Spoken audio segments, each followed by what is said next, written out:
Bonjour, dans quelques instants on va voir le 7e épisode de la série Noire, mais là je suis avec Z et on va vous parler un petit peu de la série comme d'habitude. Là on voudrait vous parler aujourd'hui des héroïnes et du concept en fait de l'héroïne dans Noir. Il est multiple. Oui, voilà, clairement, les personnages féminins sont vraiment mis en avant dans Noir. On parlera un peu plus tard des personnages masculins, mais qui sont quasiment inexistants en comparaison. Là, voilà, on a vraiment Kirika et Mireille, les deux héroïnes principales, qui seront rejoints ensuite par deux autres personnages féminins. Voilà, je crois qu'on a des indices dans le générique. Voilà, on les voit, ouais. On les aperçoit un petit peu déjà, mais on va pas en parler maintenant parce que c'est un petit peu tôt pour le moment.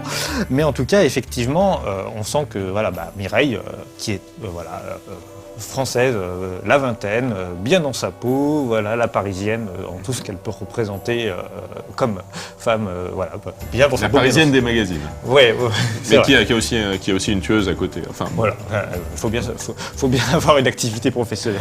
Tout à fait. Et du coup, à côté, effectivement, on va trouver Kirika, c'est la jeune japonaise totalement introvertie, mélancolique. Un petit peu cliché, hein. Oui, complètement cliché, mais voilà, en tout cas, c'est vrai que avoir vraiment une série où les personnages les plus forts sont uniquement des personnages féminins, parce qu'on va le voir également par la suite, mais c'est également le cas des grands méchants de la série qui sont pour le coup là aussi des femmes.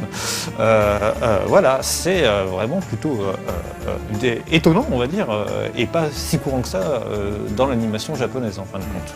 Et alors, est-ce que c'est des héroïnes qui sont super fortes et qui n'ont jamais aucun défaut, jamais pris en défaut, ou est-ce qu'il y a des passages où elles ont quand même des problèmes ?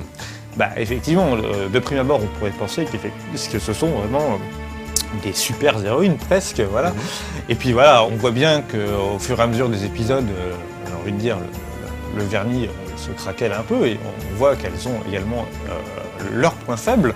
Et ça va être le cas notamment de l'épisode qui arrive où on va les voir vraiment pas forcément à leur avantage. Ok, allez, c'est parti, on regarde tout de suite l'épisode 7.